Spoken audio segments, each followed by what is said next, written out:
welcome to another episode of the Anime Village podcast. Today we bring to you another episode of the inside look of storytelling, and this one we're doing storytelling across mediums, and what that means for mediums is scripts, manga, shows, games, metaverse, all the good stuff. Bryan knows all about this, all the good stuff about this one. So Bryan, I'll let you take this one away. Yeah, sure. Thank you. Yeah, it's really one of the great parts of what I do, or one of my favorite parts of what I do, is really taking a story and characters in one environment and then moving them to the other one. So if you're familiar with Anime Universe, you've heard us, talking ad nausea about reps, which stands for read, explore, play, and stream. And what these really represent are the different environments that we're featuring our original characters and stories in. So at the read stage, at the R stage, you have manga. And then when you have explore, you have open virtual worlds. When you have P, you have play, which is our RPG. And then you have stream, which is a bit further down the road, which are our original anime series. So while, what they all obviously all have in common is that they're going to be featuring these characters and these stories that we introduce in our shonen title, manga Adamanto. But when you're writing a script for a manga, to when you're writing a script for a game, to when you're writing a script for an anime, it's actually quite different. In certain way, in various ways, they have a lot of commonalities as well, but the structure, the way it's paced, some of the dialogue, captions, voiceovers, obviously when you're dealing in manga, you're dealing in a static environment. So you're telling, it's that old adage, a picture says 1,000 words. So you've got to really kind of visually tell the story without having to rely on any kind of audio or movement. And then when you move on to gaming, you have that movement and you have that audio, and the same goes for obviously shows as well. So yeah, it's really, it's challenging, but it's also a lot of fun. And it also allows you to explore certain areas of the characterization in the story more in depth than you would with just the manga. But we can get into those details when you start rolling through the different areas that we're going to be discussing today. It's awesome. It's super exciting too to kind of see Adamanto in different like coming to life in video games, and in the metaverse, and eventually down in shows. So it's really cool, and it's been cool to get your insights, offline of what we talked about and everything. But I want to know, with Adamanto, between writing the manga but then also going into script writing of writing the metaverse and the RPG, what's that been like for you to kind of build it out, and how much of it's changed from the original story in the manga? Well, that's actually, I think you could say, the biggest change between how the story rolls out and the chronology of it. Probably the biggest difference is between the manga and the game, right? The RPG and the open world, virtual world, which is essentially a game, although there'll be some other elements incorporated into it. And the closest tie would be between the manga and the anime. Right, the anime we haven't started yet. That's a couple of years down the road, but that would probably be those would be more relatable to one another, simply because I always think of like a comic book script to a show script or a movie script. The movie script is kind of like the expanded version of the manga or the comic book. Right. Simply because in a comic book, typically, this doesn't hold for manga, but if you're talking about like a Western book, like a monthly Western book, you're talking between 22 and 24 pages of a story, right? That's how you develop your monthly title. If you're talking about a show, you're talking about, let's say, a 30-minute to an hour long serialized show. Right. The way you break down a script is each page represents 1 minute of screen time. So you can see how you're already running into problems, right? So if I have if I have chapter 1, volume 1 of Adamanto, which runs 22 pages in the manga, how am I going to create a 30-minute or a 60-minute show out of that? Right, so you can see how things, you have to start balancing things and remolding them and refashioning them, right? And that's what I said before, where you can expand upon certain things. So for instance, and this also holds for the game as well, where we open up with Perseus in Sistine, Greece. He's heading off to slay or behead the Gorgon Medusa. Yeah. Right. Then we cut back, excuse me, to Lord Kami and Oda Nobunaga, Master of War for the Yamato clan in Japan. And then Oda tells Lord Kami, hey, you were right. Perseus killed the Gorgon. And then Kami tells Oda, okay, once Shinichi and Fuma are done with Empress Genmyo, who they're off, battling. You've read the manga, so you know what I'm talking about. Yeah. If you haven't read the manga, then I strongly suggest that you do. Then he says, go send them to claim what is mine, which is Harpe, the sword that Perseus used to kill Medusa. Now, in the manga, it's like as soon as Lord Kami says that, we just zip and Yep. have Shinichi and Fuma. They're already in Greece, Right. right? We're developing the game now, right?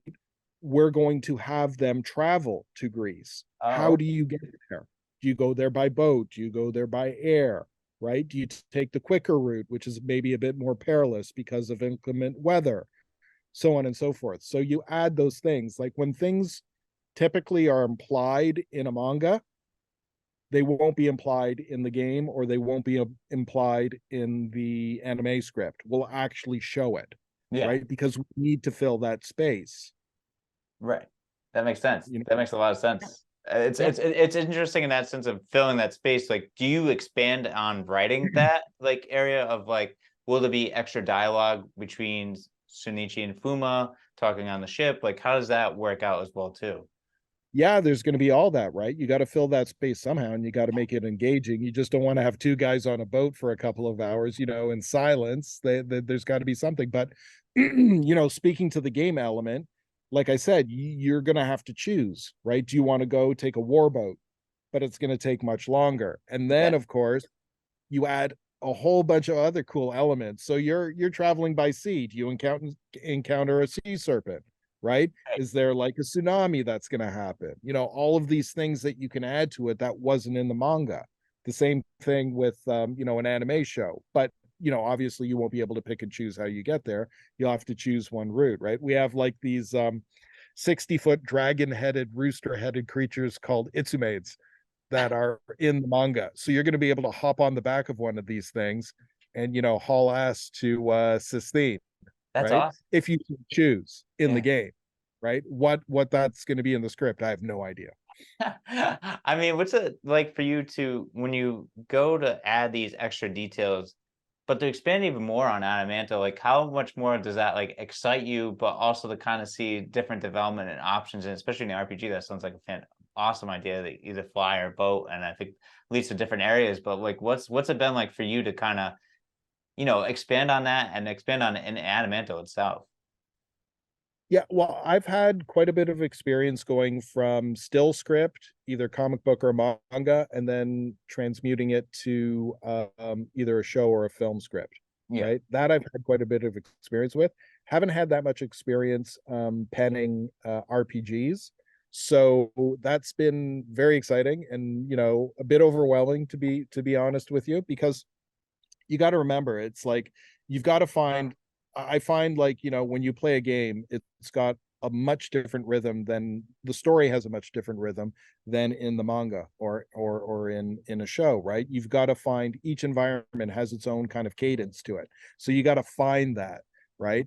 And the cool thing actually about modern gaming is that they're always a story, right? They're always based on a story, but storytelling has never been more important in gaming as it is today.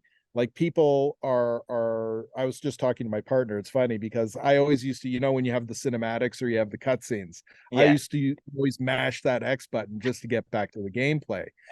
But the first game that I ever played that I actually was immersed in it, and it because the cutscenes were so cool, and the dialogue between the characters was just so great, and it added to the overall experience, was Gears of War, Oh yeah. right? I don't know if you ever, it was like I played that. You play and then you clear the level and then you get the cutscene and then they tell, oh no, we got to go over here, we got to do this, blah blah, so on and so forth, right? That was really kind of like my introduction into the immersive world of storytelling, how important it is into the RPG world. And now games are getting more complex, the stories are getting more complex and involved, which is really, really cool. And that's what we're doing with Adamanto. It's called Bodo, which roughly translates to revenge, or seeking vengeance kind of thing. And a lot of people are seeking vengeance in Adamanto. It's not just Shinichi.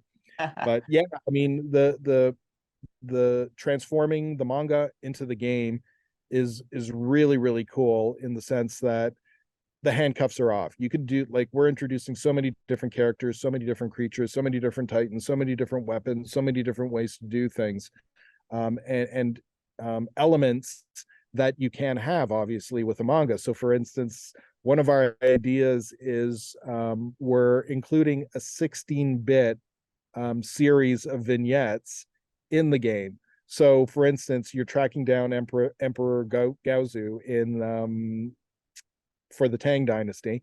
Yeah. And then all of a sudden you don't see this trap door, and all of a sudden you fall, and then you're transported into a 16-bit environment, right? It's going to be a modern 3D gameplay, and it's going to look gorgeous. But then all of a sudden you get this 16-bit environment that you got to figure out whether it's going to be a puzzle, whether it's going to be almost like a pitfall environment from way back in the day. Yeah. Doesn't matter.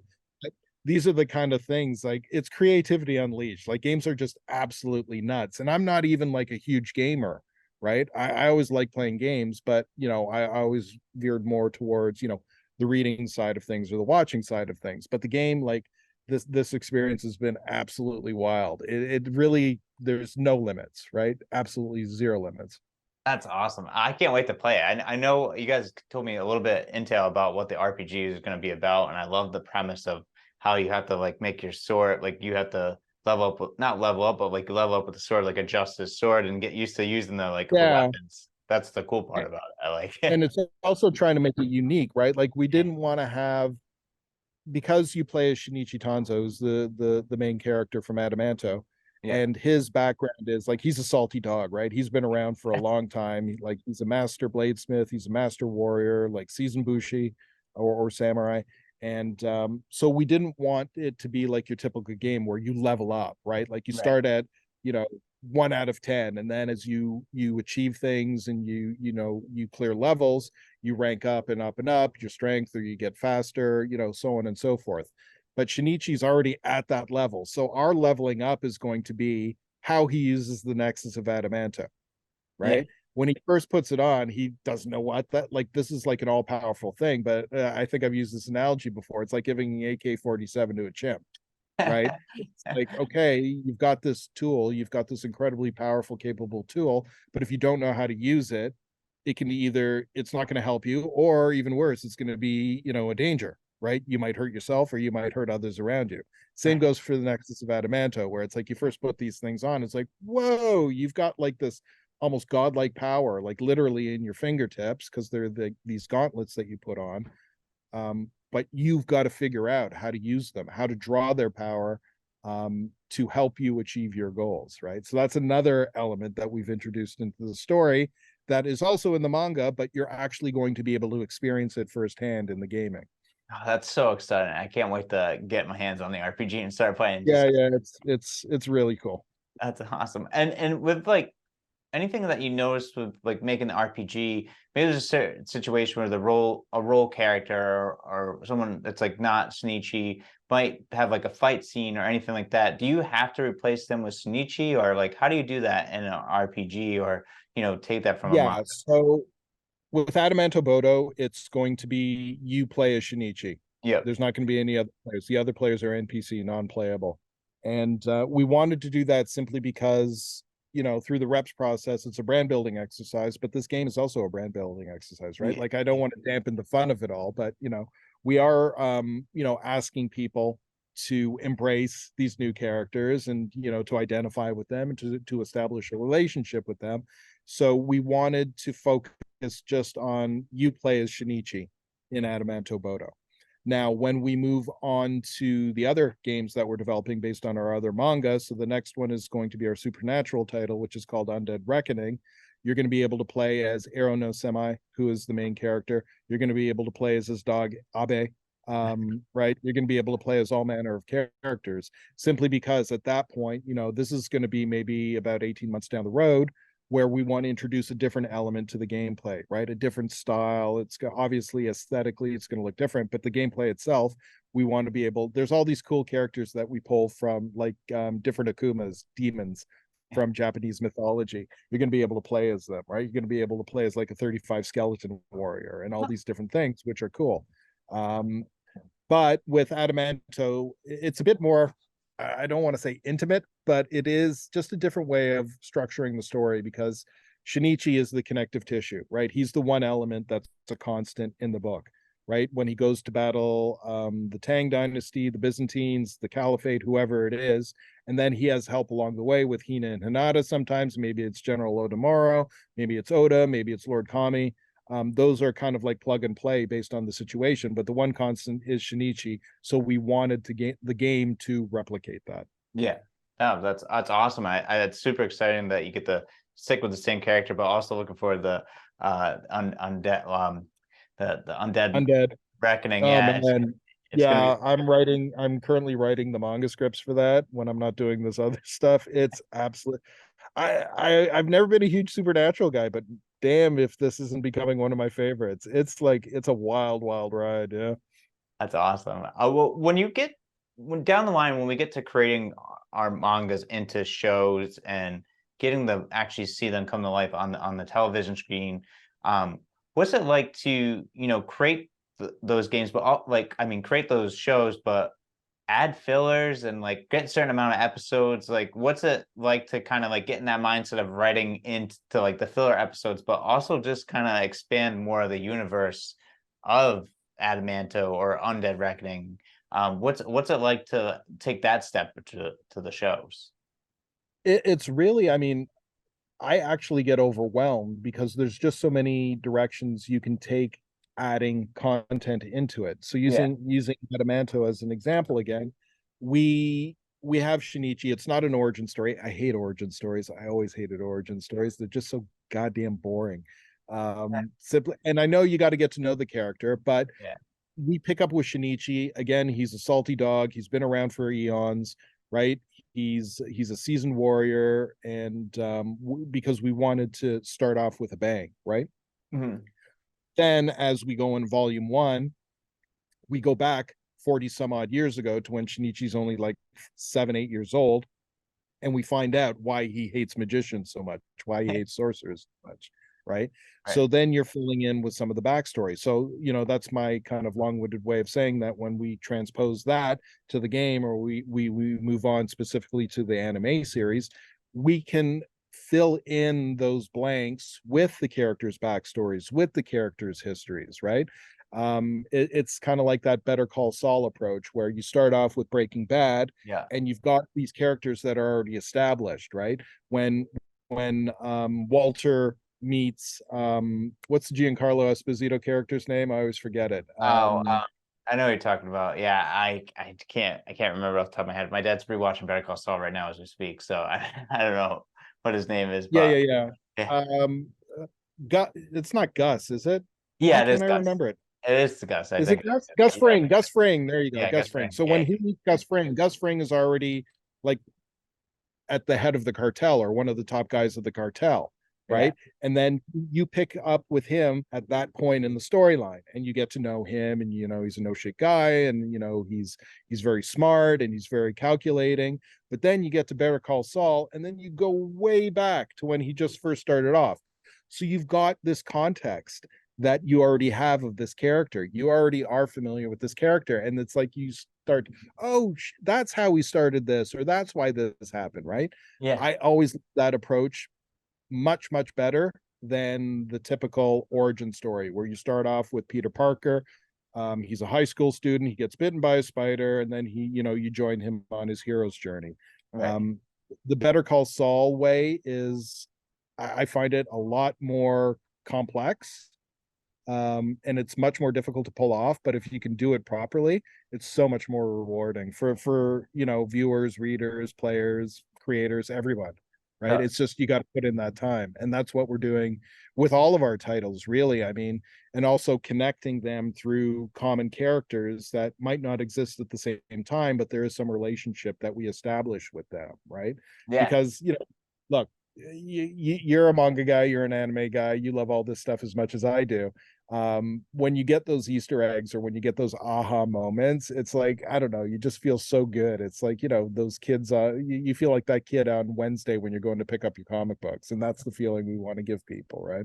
Right, right, absolutely. I mean, I'm getting excited just talking about the shows and the Yeah. RPG. I mean, I'm super excited about the RPG. I love RPG games, so I can't wait for that to come out. But that leads me to my next question too: is will we see like a prequel, like a spin-off of a Better Call Saul of Adamanto? I know you mentioned that mangas and stuff connected. Is that something that you have planned down the line for the more backstories of characters and everything?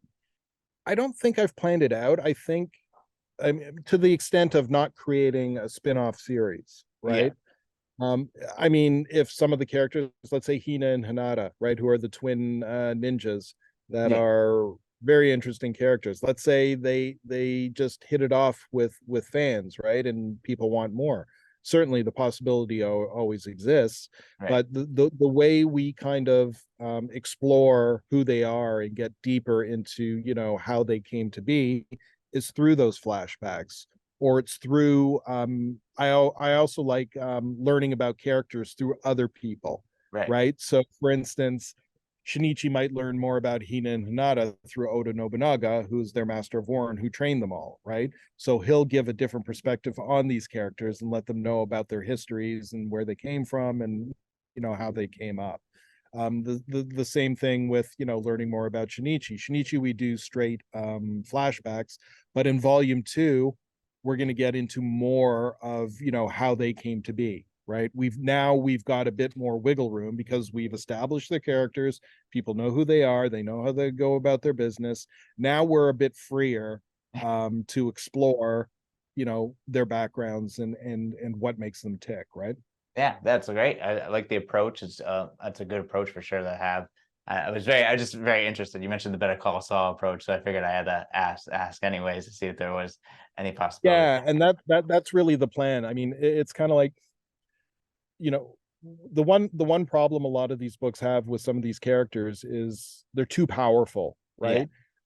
DC ran into that problem back in the 80s with Superman, where he just became too damn powerful. Like, nobody could beat him, and that's right. why they introduced this Crisis on Infinite Earth storyline where they depowered him, right? Because if nobody can beat this guy, like, what if there's no threat, there's no interest, right? It's just the guy's going to win each and every time. So it was similar to One Punch Man. That's why I'm a huge One Punch Man guy, where there was no intro to his character. There's no origin story with him either, right? It's kind of like he just said, I did 100 push-ups and I did 100 sit-ups, and now I can just flick my finger and defeat a titan that's 350 feet tall and 200 tons, right? How original is that storytelling, right? You'd never find that in a Western book. Yeah.